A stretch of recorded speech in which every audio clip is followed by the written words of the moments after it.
Chapter 14. Kitty had her cry in one of the little cobbled side roads running off the Strand. Then she wiped her face, bought a reviving bun from a Persian cafe on the corner opposite the law courts, and tried to work out what to do.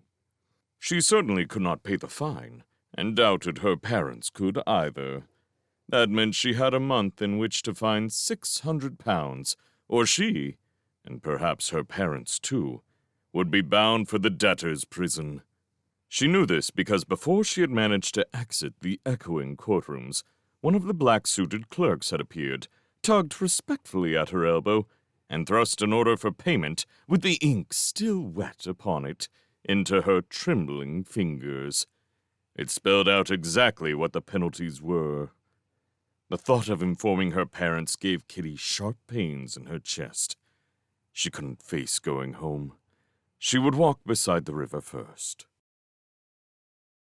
The cobbled lane ran down from the Strand to the embankment, a pleasant, pedestrianized walkway following the bank of the Thames. It had stopped raining, but the cobbles were dark and flecked with water. On either side, the usual shops stretched. Middle Eastern fast food joints, tourist boutiques stuffed with kitschy memorabilia, herbalists whose cut-price baskets of dogwood and rosemary bulged halfway out into the street.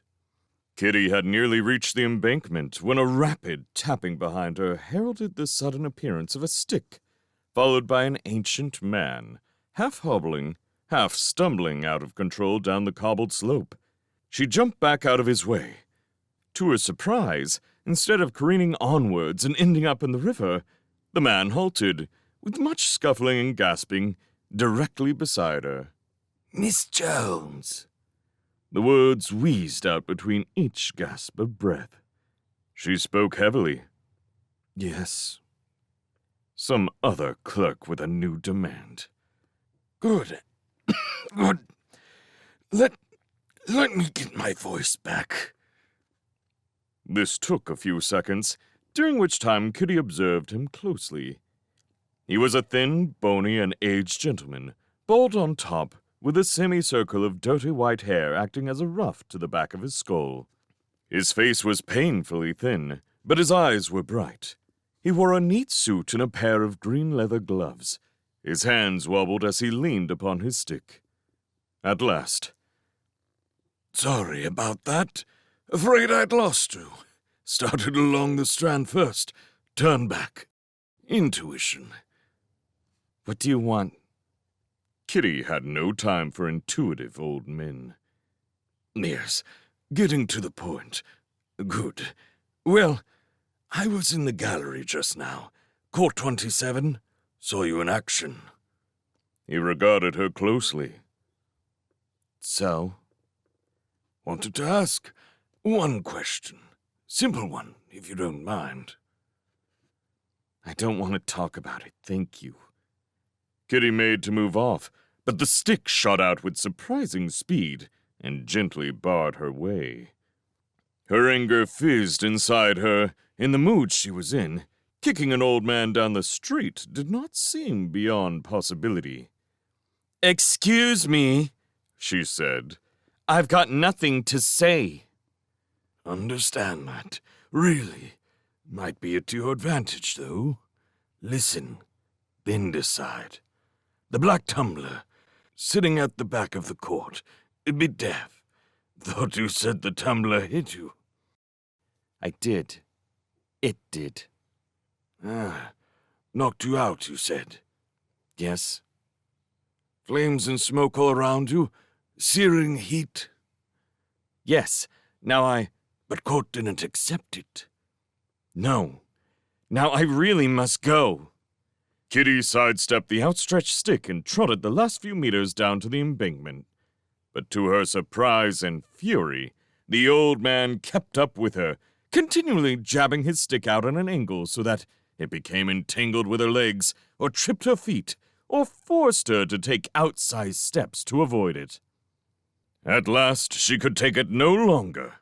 Seizing the end of the stick, she yanked hard, jerking the gentleman off balance so that he collapsed against the river wall. Then she set off at a brisk pace, but once more heard the frantic tapping close behind her. She wheeled round. "Now look!"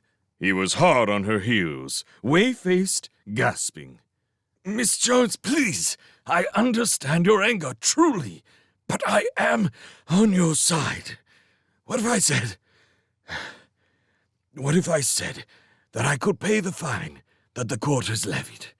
All £600. Would that help?" She looked at him. "Ah, that interests you. I get a result." Kitty felt her heart beating wildly in confusion and anger. "What are you talking about? You're trying to set me up. Get me arrested for conspiracy or something." He smiled, his skin stretched tight against his skull. "Miss Jones, that is not the idea at all. I'm not rushing you into anything. Listen, my name is Pennyfeather. Here's my card." He reached into the pocket of his coat and handed a small business card to Kitty with a flourish. It was decorated with 2 cross paintbrushes above the words, T.E. Pennyfeather, Artists' Materials. There was a telephone number in the corner. Uncertainly, Kitty took it. "Good. I'm going now. Leave you to your walk. Good day for it. Sun coming out. Ring if interested. Within a week." For the first time, Kitty made an attempt at being polite, without quite knowing why. "But, Mr. Pennyfeather," she said, "why should you help me? It doesn't make sense." "No, but it will. Oh, what?" His cry was occasioned by 2 young men, evidently magicians from the expense of their clothes, who, in striding down the street, laughing loudly and tucking into lentil takeaways from the Persian cafe, had barged right past him, knocking him almost into the gutter. They proceeded merrily, without a backward glance. Kitty stretched out a hand to steady the old man, but drew back at the flash of anger in his eyes. He righted himself slowly, leaning heavily on his stick and muttering under his breath. "Forgive me," he said. They think they own the place, as perhaps they do, for the moment." He looked along the embankment. Away into the blue distance, people went about their business, visiting stalls or passing up into the cluttered side streets. On the river, 4 tethered coal barges drifted downstream, the bargees reclining smoking on the side. The old man bared his teeth. "Few of these fools suspect what flies above them in the open air," he said. "Oh, guess what hops behind them in the street. And if they guess, they dare not challenge it. They let the magicians strut among them. Let them build their palaces upon the broken backs of the people. Let them tread all notions of justice into the mud. But you and I, we have seen what the magicians do, and what they do it with. Perhaps we are not as passive as our fellows, eh?" He smoothed down his jacket and grinned suddenly. "You must think for yourself. I will say no more. Only this. I believe your story. The whole of it. Of course I do. But most particularly about the Black Tumbler. Who, after all, would be so stupid as to make that point up if they had no injury? This is what is so interesting. I will await your call, Miss Jones." With that, the old man turned on his heel and made off at a brisk pace back up the side street, stick-tap-tap-tapping on the cobbles, ignoring the sharp entreaties of an herbalist standing in the doorway of his shop. Kitty watched him until he turned onto the Strand and out of sight. Waiting in the darkness of the cellar, Kitty drifted through the events of long ago. How distant it all seemed. How naive she had been, standing in the courtroom demanding justice. She flushed angrily. The memory was painful even now. Justice from the magicians? The very idea was laughable. Clearly, direct action was the only feasible alternative. At least they were doing something now, showing their defiance. She glanced at her watch. Anne had been gone in the secret chamber some time. In total, 11 new magical artifacts had been stolen on Founders' Day, 9 minor weapons, and 2 jewels of unknown purpose. Now Anne was storing them away. Outside, the rain had intensified. During the short walk from the art shop to the secret courtyard, they had all got soaked. Even in the cellar, they were not safe from the water. A steady stream of drips was falling from a deep crack in the plaster ceiling. Directly below sat a black bucket of extreme age. It was almost brim-full. "Empty it out, would you, Stanley?" Kitty said. Stanley was sitting on the coal bin, shoulders hunched, head pressed on his knees. He hesitated just a moment longer than necessary. Finally, he jumped down, picked up the bucket, and steered it, with some difficulty, to a grill beside the wall. He sluiced the water away. "I don't know why we don't get that pipe fixed," he growled, returning the bucket to its position. The maneuver had only taken a few seconds, but already a small puddle had gathered between the worn bricks of the cellar floor. "Because we want the cellar to appear unused," Kitty said. "That's obvious." Stanley grunted. "The stuff's sitting useless in there. It's no place for it." From his station near the entrance arch, Fred nodded. He was fingering an open flick knife in his hand. "Should let us go in," he said. At the far end of the little room, which was only dimly lit by a single bulb, a pile of logs had been precariously stacked. The wall behind it appeared solid, if a little crumbling, but they all knew how the mechanism worked, how a metal lever could be depressed into the floor, how, at the same time, the brickwork above the logs could be made to swing open at a touch. They knew the dull grating noise, the cold chemical smell emanating from inside. But they didn't know exactly what the secret recess contained, as only Anne, who was the quartermaster of the group, was allowed into their leader's chamber. The others always remained outside, on guard. Kitty shifted her back against the wall. "There's no point using it all yet," she said.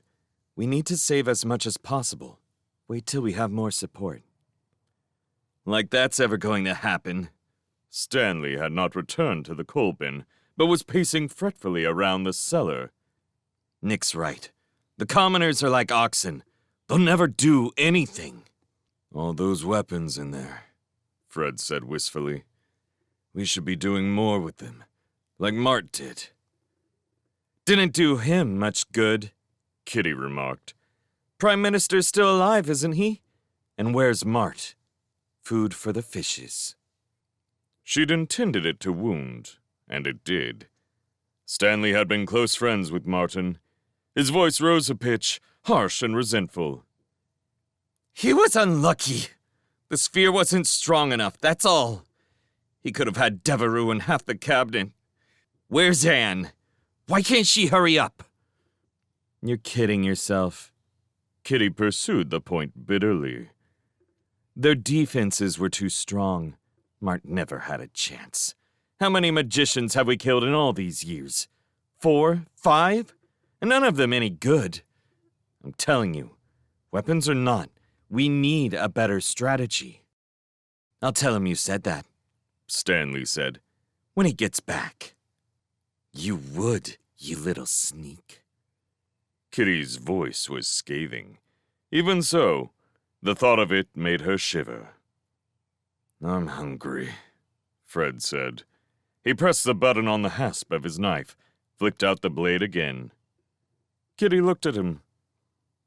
"You had a massive lunch. I saw you." "I'm hungry again." "Tough." "I can't fight if I've not ate." Fred suddenly leaned forward, his fingers twisted, blurred. There was a whizzing noise in the air, and the flick knife buried itself in the cement between two bricks, 3 inches above Stanley's head. Stanley slowly raised his head and considered the quivering handle. His face was a little green. See, Fred said. lousy shot. He folded his arms. That's because I'm hungry. It seemed pretty good to me, Kitty said. Good. I missed him. Give him his knife back, Stanley. Kitty suddenly felt very tired. Stanley was struggling unsuccessfully to pull the knife free of the wall when the hidden door opened above the log pile, and Anne emerged. The small bag she had taken in with her was nowhere to be seen. Squabbling again? She said tautly. Come along, children. The walk back to the shop was just as wet as the outward journey, and the spirits of the group were lower than ever by the time they arrived. As they entered in a gout of spray and steam, Nick ran forward, his face shining with excitement. What is it? Kitty asked. What's happened? Just got word, he said breathlessly. From Hopkins. They're coming back within the week, going to tell us something of the first importance. A new job, bigger than anything we've ever done. Bigger than Westminster Hall? Stanley sounded skeptical. Nick grinned. Saving Mart's memory. Bigger even than that. Hopkins' letter doesn't say what, but it's going to shake everything up, he says. It's what we've always wanted, every one of us. We're going to do something that'll transform our fortunes at a stroke. It's dangerous, but if we do it right, he says, we'll knock the magicians off their perch. London will never be the same again. About time, Anne said. Stanley, go and put the kettle on.